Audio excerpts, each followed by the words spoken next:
Hello and welcome back to another episode of the Area 1 Young Writer Podcast. As the Area 1 event season starts, I've started to realize that I really need to step up my horse show grooming game this year. So that is why I'm so excited to be interviewing Sophie today. Sophie, could you just introduce yourself and tell the listeners a little bit about who you are? Hi, yeah. So my name is Sophie. Obviously, I am the head groom for Mia Farley, and I am born and raised in Area 1. I've lived in Area 1 part-time, if not full-time, for my entire life. I have always had a love for everything Area 1, and I am so glad to be out in the big world now and being able to represent a little part of Area 1, hopefully. So, yeah. That's awesome. What part of Area 1 are you from? So I am in Vermont, in Norwich and South Stratford, and I was originally in New Hampshire, but have always been, always in that area. Nice. Okay. Well, it's good that we got some Area 1 representation with the grooms. So, I understand that this question might be a little hard, but as a groom, what are your, top 3 things that you cannot live without as a groom? What do you really need in that toolbox at a competition? So, my first one is towels. I use towels for everything. Big towels, small towels, as many as I can possibly fit in the trunks, or anywhere I have extra space, I grab more towels, because you can use them for, anything. And then another one that's probably unique to our program is chapstick. Mia and I are very big on having chapstick at all times on hand. And so before I go anywhere, I make sure we're stocked up, which is not for everyone, but it's important for us. And then also I just always make sure, even for local competitions, that I have some sort of body shine product, Cowboy Magic, Show Sheen, any of those. Shapley's makes a couple, and then I'm gonna add a fourth, but also baby oil, or any sort of Shapley's also makes a coat oil, anything like that I really like to have on hand. Yeah. Agree on the towels. Can never have enough. Yeah. I always feel like I'm searching for more. So. Yes. Yeah. Yes. So, jumping straight into it, so you are a working student as well as a groom, right? Yeah, so Mia and I are the only ones in our program, so I'm just everyone. In whatever you want to call it. Well, and I've been a working student a lot at a couple barns in the past, so.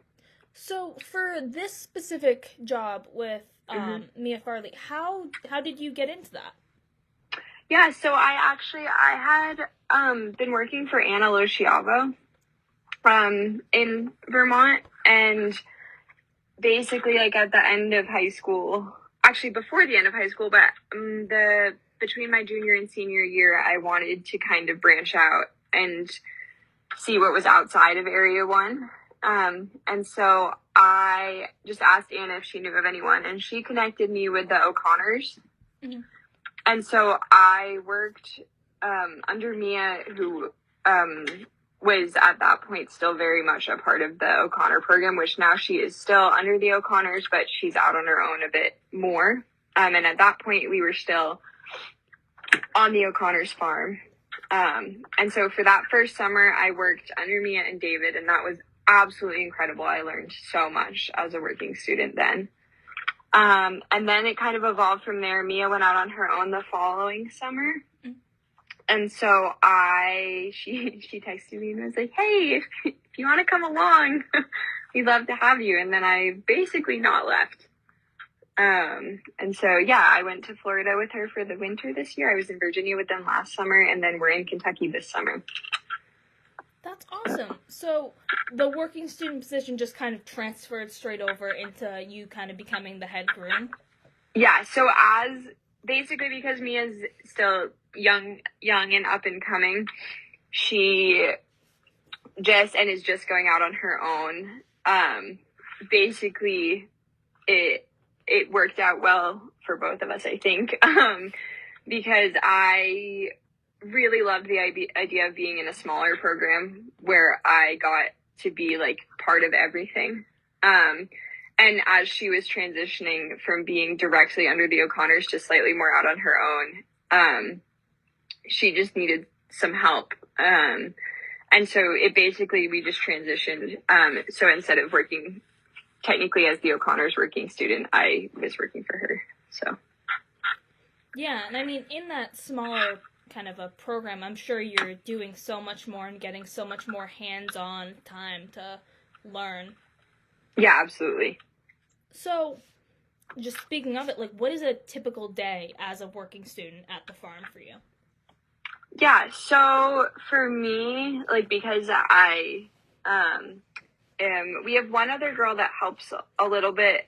She has a horse with us, and so she helps me with chores sometimes and stuff. But for the most part, it's just me. And so I get up in the morning, and all of our horses are out overnight. We're really lucky, so I bring everyone inside and feed them.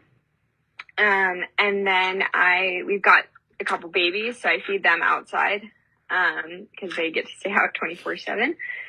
And then we basically start the day. Mia gets to the barn right after I finish chores, and I get the first horses ready, and she'll do the first set by herself, or I'll hop on one and do a set with her, and so then we just get all the horses ridden.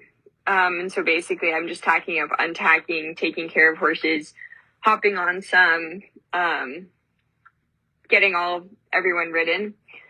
And then right now, because a lot of our upper level horses are either on vacation or just coming back from vacation, we don't have everyone in full work. And so the riding doesn't take quite as long. And so in the afternoons, it's been nice since we just moved to a new farm in Kentucky that I've been able to use the afternoons to get like some organizing work done and getting everything settled in and moved in and stuff. Yeah. And then I do afternoon chores. So just feed and turn everyone out. And mock stalls. And then I like to hang around in the barn for extra time. So I spend time in the barn in the evenings cleaning and stuff, but that's not necessarily part of my job. Yeah. I mean, I'm sure that sounds like a ton of work, but I'm sure it's so rewarding, right? Yes, absolutely. No, I love every second of it. So, other than just being, at the farm, your daily work, how about a typical day as a groom at the competitions? And I know separate days, some days might be a dressage day, some days might be a cross-country day, but just kind of run me through that a little bit. Yeah, so do you want me to run through, like, a local show where we have, like, 6 horses, or one of the bigger events? I personally am a little curious about how it works at a bigger event. Okay, so or I can do both also, actually. At the, 5 stars or 4 longs, or the bigger format FEIs, even 3 shorts and whatever, because we're stabled, I get everything packed in trunks. I love lists. I make so many lists. I make lists and then I cross them out and then I make new lists so that I avoid forgetting anything.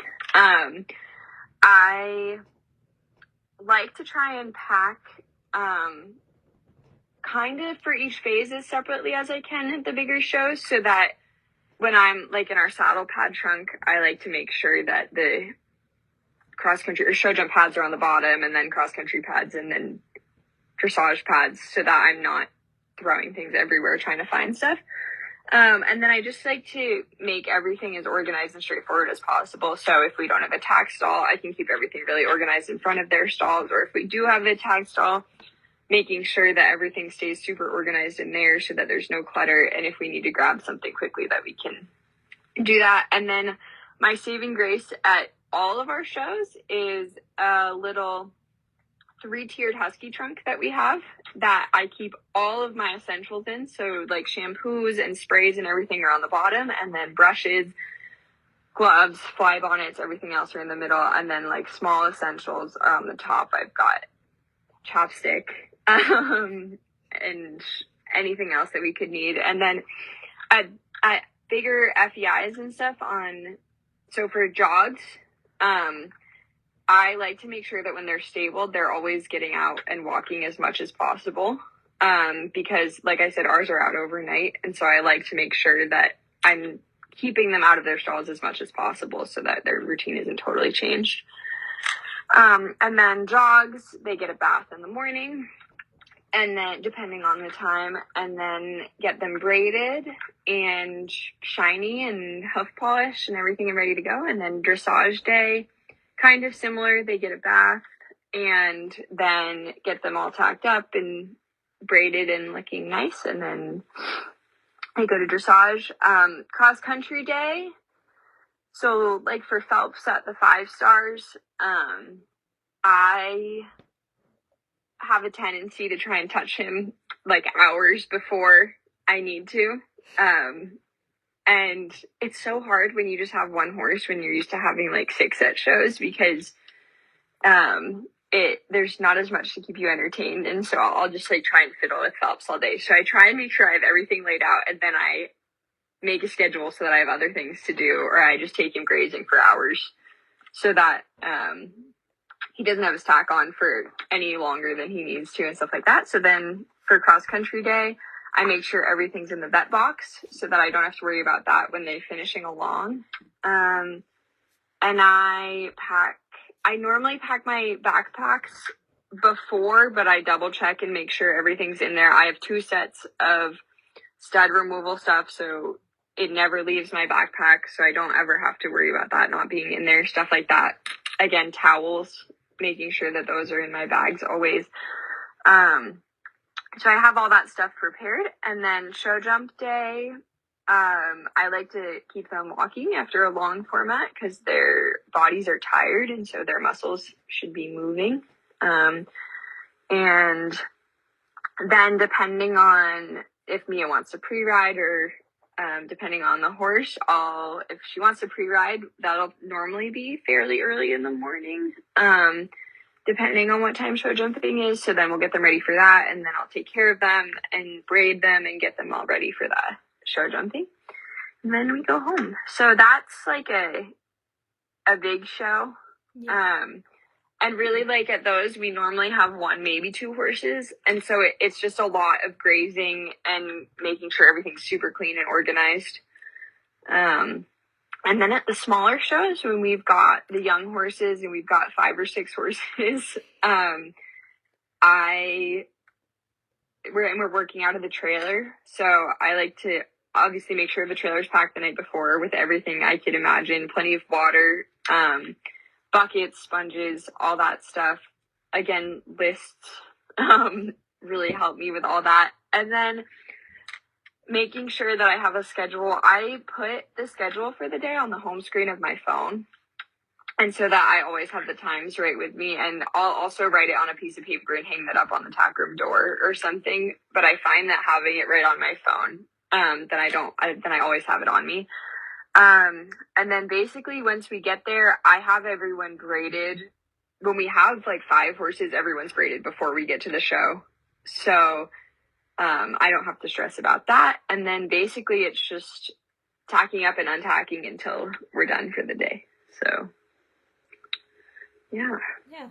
You sound more organized and prepared than I could ever be.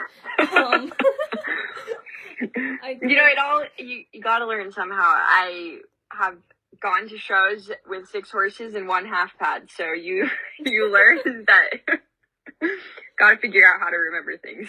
Oh no, definitely. And I'm sure just as you've been doing this for a while, you definitely just learn from your mistakes and everything. Yeah, but for sure. I mean, jumping off of the skill of organization, what are like some skills that you need to be able to successfully do what you're doing, both as a working student and as a groom at shows and everything? Yeah, so like being super organized, and it doesn't have to necessarily be like there are a lot of people that are like, oh, well, I'm a messy person, and you just have to be disciplined about like making sure you put stuff back and really, really caring about like making sure that everything is looking good at all times and is super functional. And then I would say that being on time is really important. I, you know, like, even if you have a rider that's running late or has a tendency to run late, like, making sure that the horses are always tacked up on time so that as soon as they step in the barn, you're ready to jump on. Mia is always on time, so I like to make sure that I'm a little bit ahead of time. Stuff like that. And then, what else? Just, like, really, really caring about everything, and paying attention to tiny, tiny little details, like noticing when a horse comes in the barn, if anything looks slightly different, even if it's nothing, just noticing all those things. Noticing when, anything doesn't seem right, stuff like that. And yeah, just a super attention to detail and just a really good work ethic. Yeah, and I mean, you know, working student, groom or not, applying all of those things, especially the attention to detail, will make such a massive difference, even if, you know, you're just taking care of your own horse and you're doing your own thing.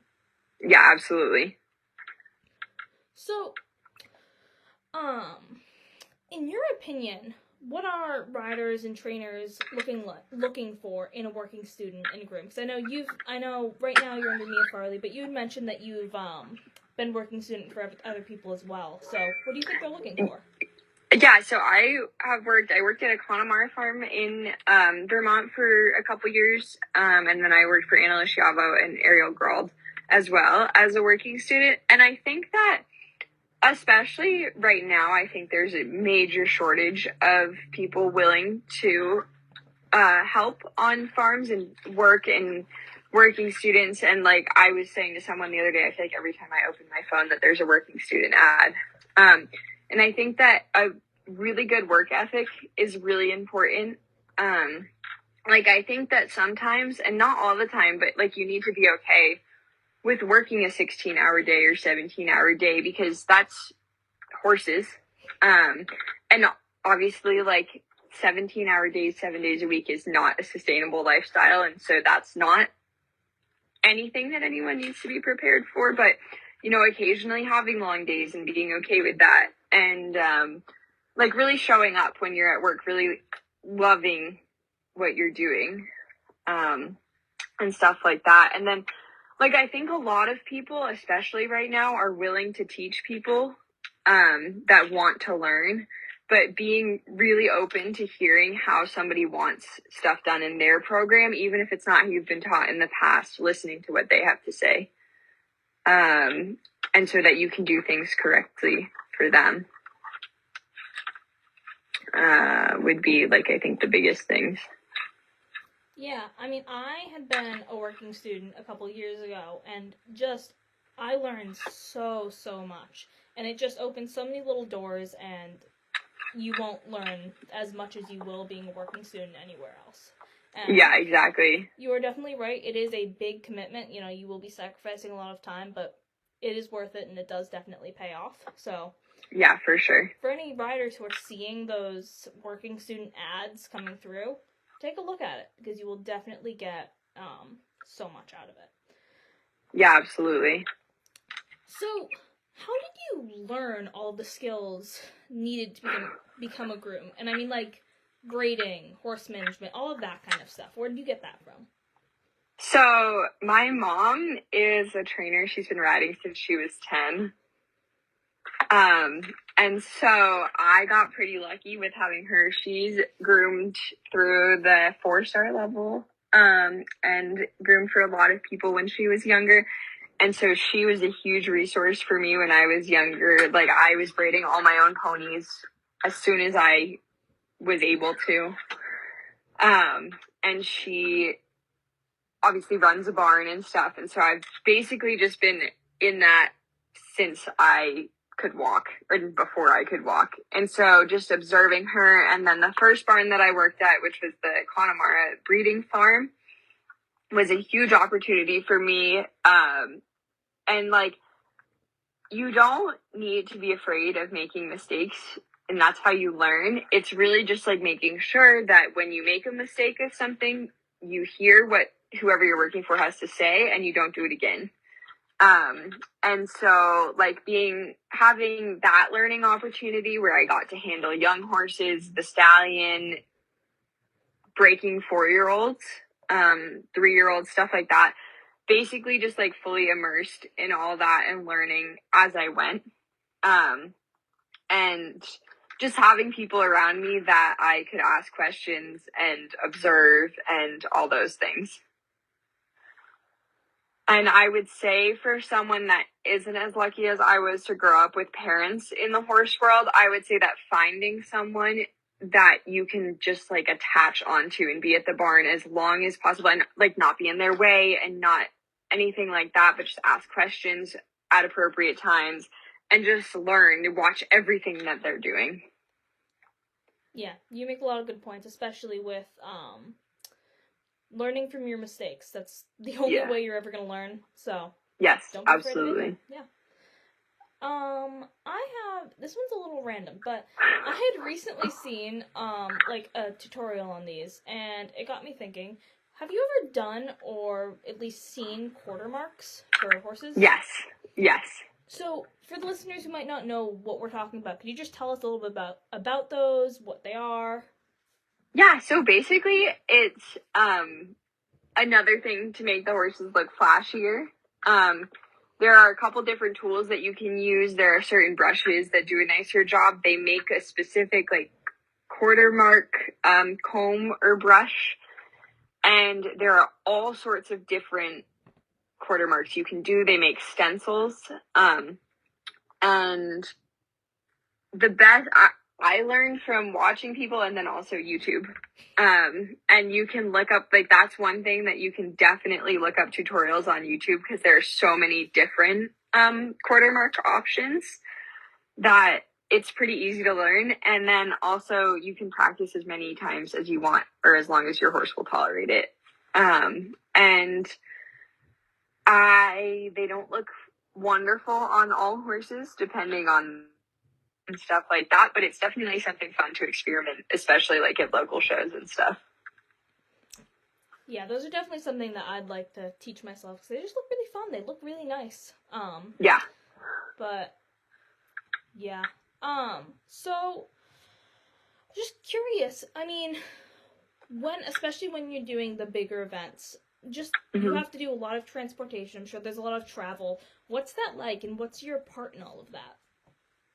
Yeah, so like I said, it's just Mia and I, and Mia is absolutely incredible. And, you know, like as one would assume, we've become super good friends over the years. And so we have everything down. We work really well together.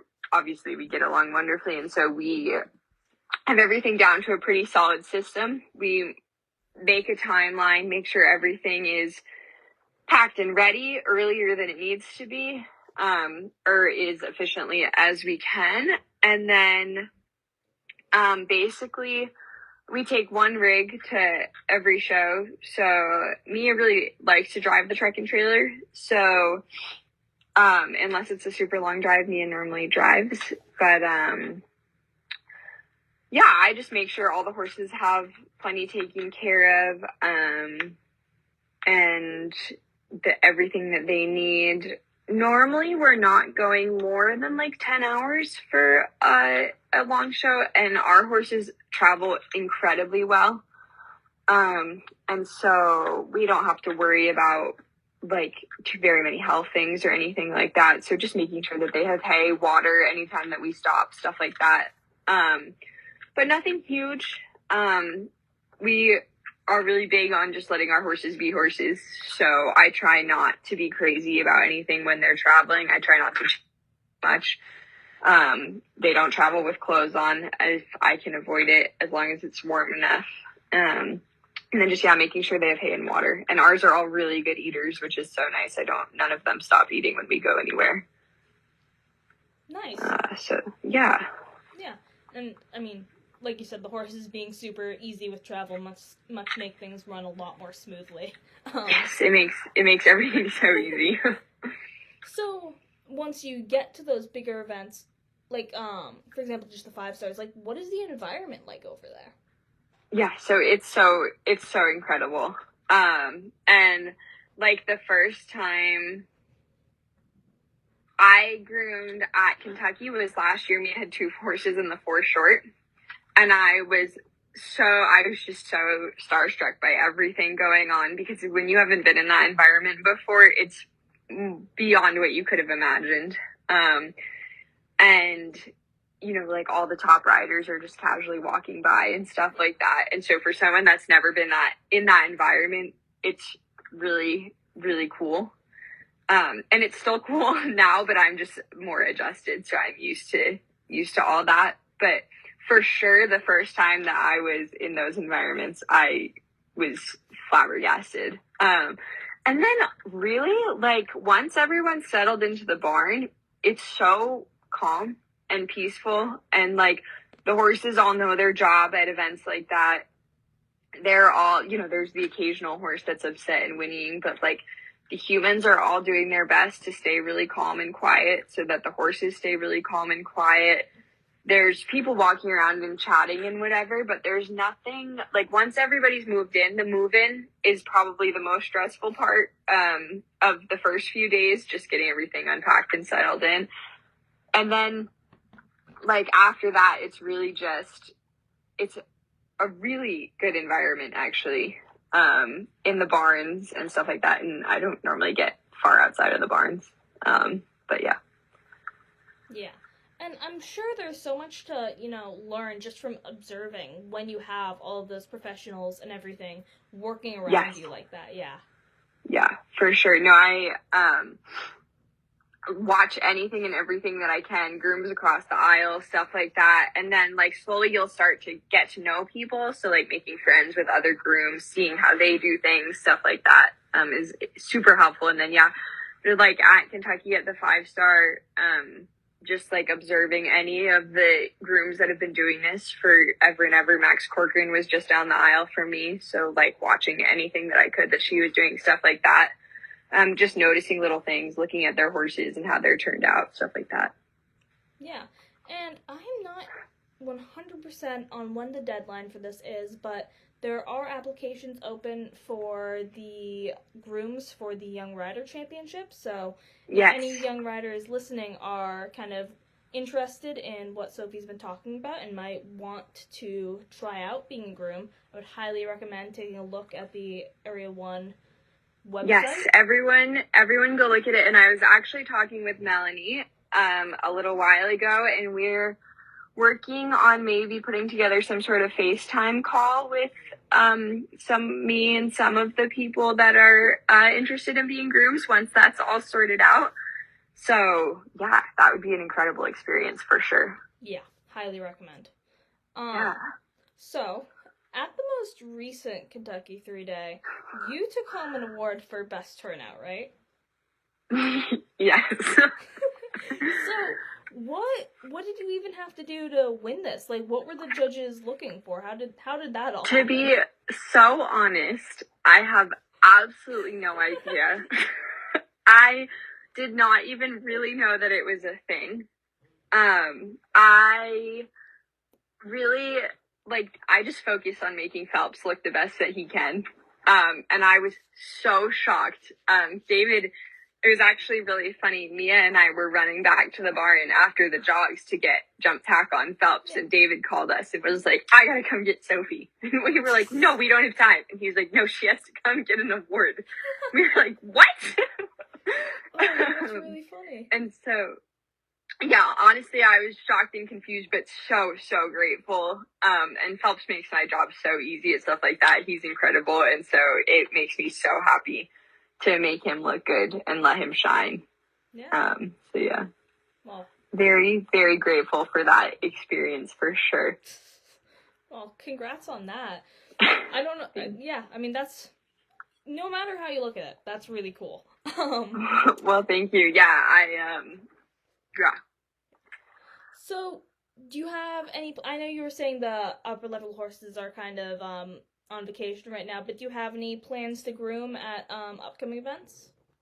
Yeah, so I'll be, we've got some of the younger horses going to a couple places. We'll see, you know, get everyone to their first events out after vacation and then finalize all their fall plans. and kind of see where everyone's going. But yeah, I'll be wherever Mia goes for the foreseeable future. So excited to see what that has in store. We don't quite have Phelps's fall plans set in store, but I think there might be some exciting things in his future. So we'll see. And yeah. Nice. Well, that's exciting. So when you're at these events, I mean, as fun as they are, they can get stressful. They're busy. There's a lot that needs to be done. How do you manage your time? So like I said, it's just like making lists, making schedules, making sure that I've gone through and double checked that I have every single piece of equipment. Something that I do to make sure I'm not forgetting anything at those big events, is pulling up pictures of the specific horses when they're doing the certain phase and just looking through all their tack in those pictures, making lists of that. And then again, before I go to tack them up, looking at those like at this point I have it all in my head, and I'm pretty good about knowing everything that they need on them. But especially when I was starting, like I looked at so many pictures of them all competing just to make sure that they had all the right things on, and everything like that.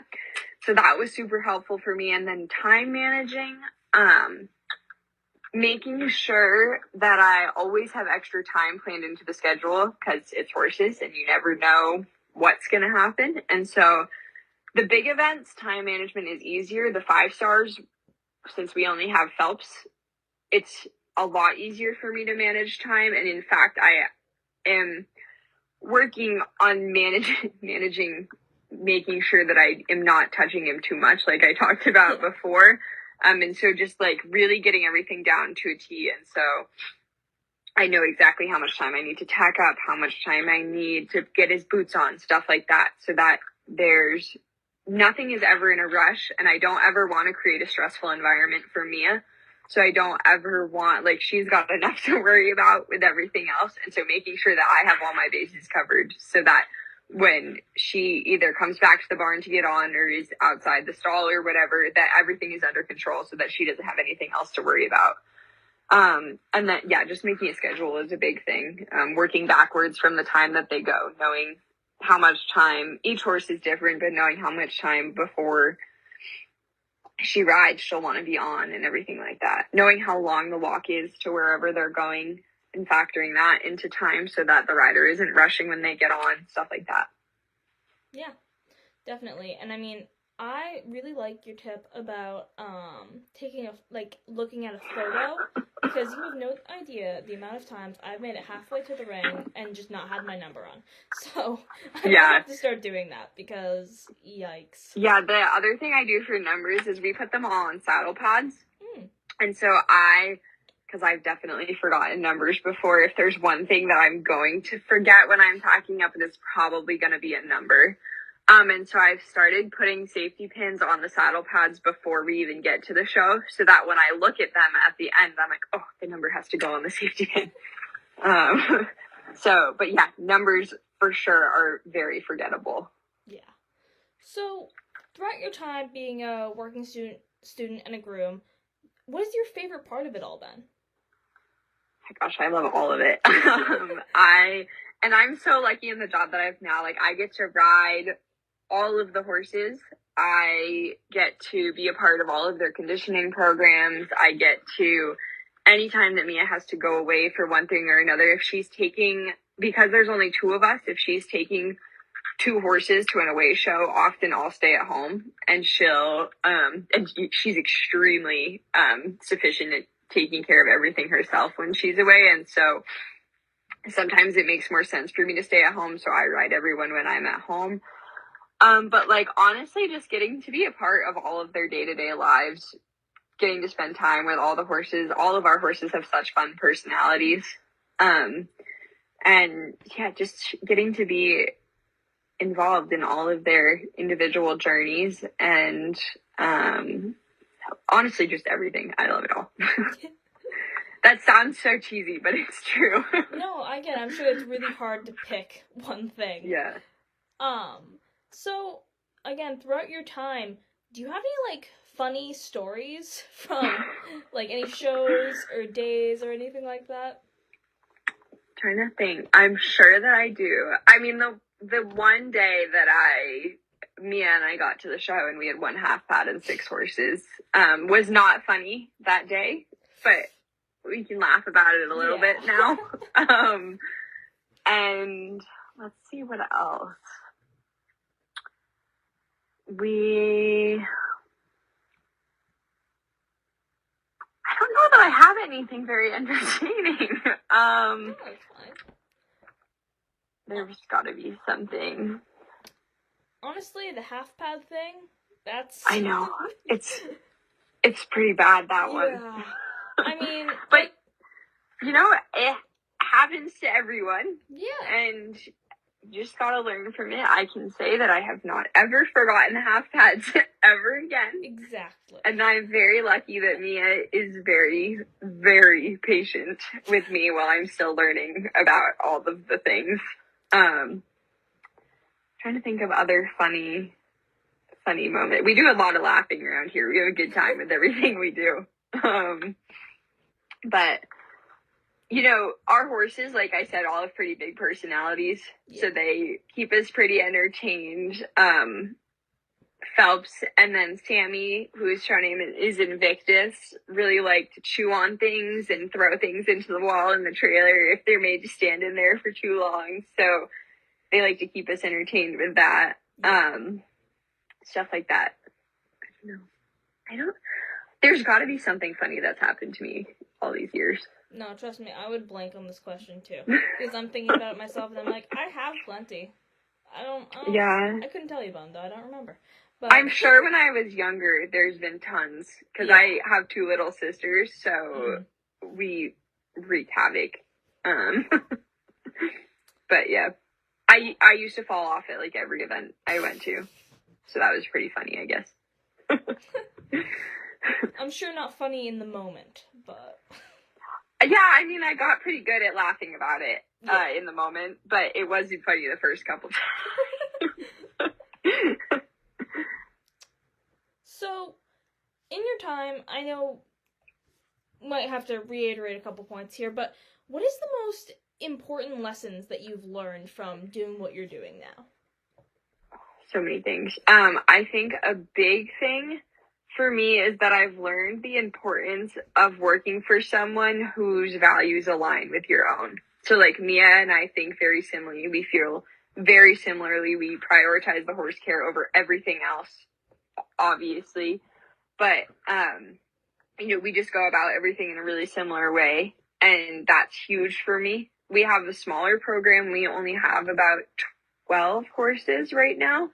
And so that makes it really, really possible for me to make sure they're all getting the best care. And so it's huge for me to be a part of a program that we all think the same way. I'm not stressed about making sure that everyone's taken care of because I know it's everyone's priority. Things like that. And then I would say that, like I've said, making mistakes is okay as long as you learn from them. And as long as it's not, like, for lack of a better term, like stupid mistakes. Yeah. Like things that shouldn't be missed, stuff like that. And again, those will happen. Owning mistakes is a really important thing. Not placing blame on anyone else. If you mess something up, say, oh my gosh, I'm so sorry. And oftentimes you'll be shocked with how understanding people are as long as it's not a pattern that you've created.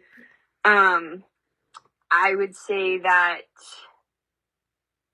something that I struggle with that I'm learning very slowly is that days off are an important thing to have in your life. I have struggled with being able to take a whole day off consistently. But I'm very slowly, and Mia and Woods also are desperately trying to teach me that it's a useful thing to get rest sometimes. And so taking care of yourself is something I'm learning is important. But that came much later, so if anyone hasn't learned that, it's okay. It'll happen eventually. Maybe. Um, and then what else?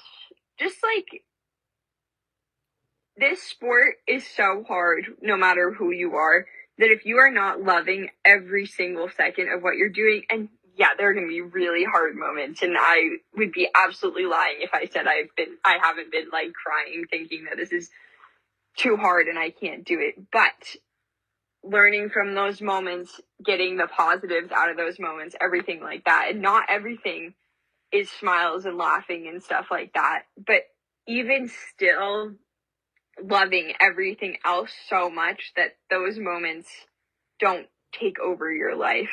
And being okay with failure, which is really difficult. I'm horrible at that, but people say that that's a good thing.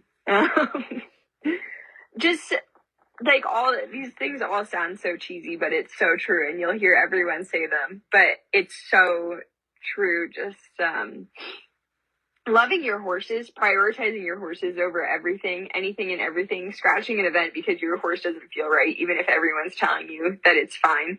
Like, you know your horse, and if something's not right, it's not right. And so just like things like that, you're not crazy.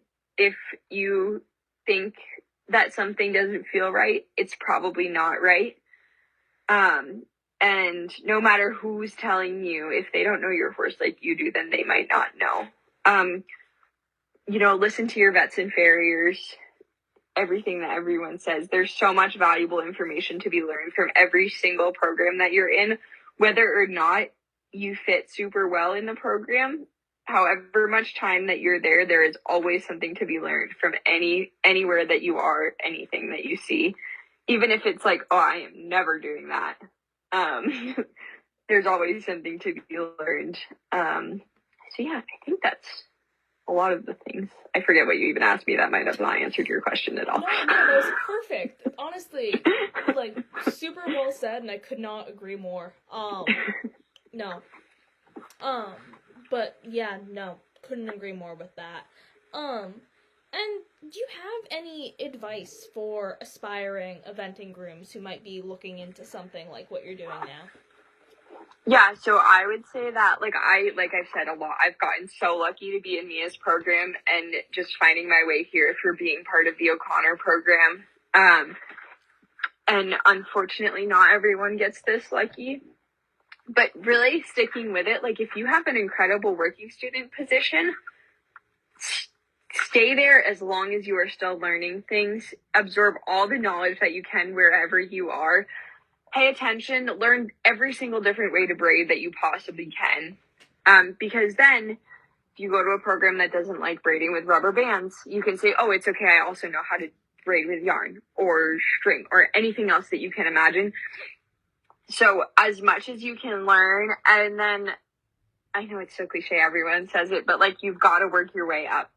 And so don't expect to go to a program, and unless you've been a groom in the past, and even still, like, don't expect to start at the top of any program, because you've got to learn the horses, you've got to learn the program, you've got to see if it's the right fit. And so, like, especially aspiring younger riders, and I think mostly your audience, like, it's really important to make sure that you're willing to start at the bottom and work your butt off every single day to get to where you want to end up. And it might seem like it is so far out of sight, but you'll get there. And there is always something you can be doing. Finding programs that value you as a part of their team. Even if you are just a brand new working student, that doesn't mean that you have to have no value at all. In fact, you should not have no value. You obviously are far from the most important member of the team, but you are still an important part of the team. And finding programs that, know who each person is and is small enough that you're getting the attention that you deserve. And if you're aspiring to be a groom, but you also want to be a rider, like, finding a program that really works for you. finding really good grooms to work under, there are a lot more like clinics and seminar opportunities now for grooming. And those are huge, incredibly helpful.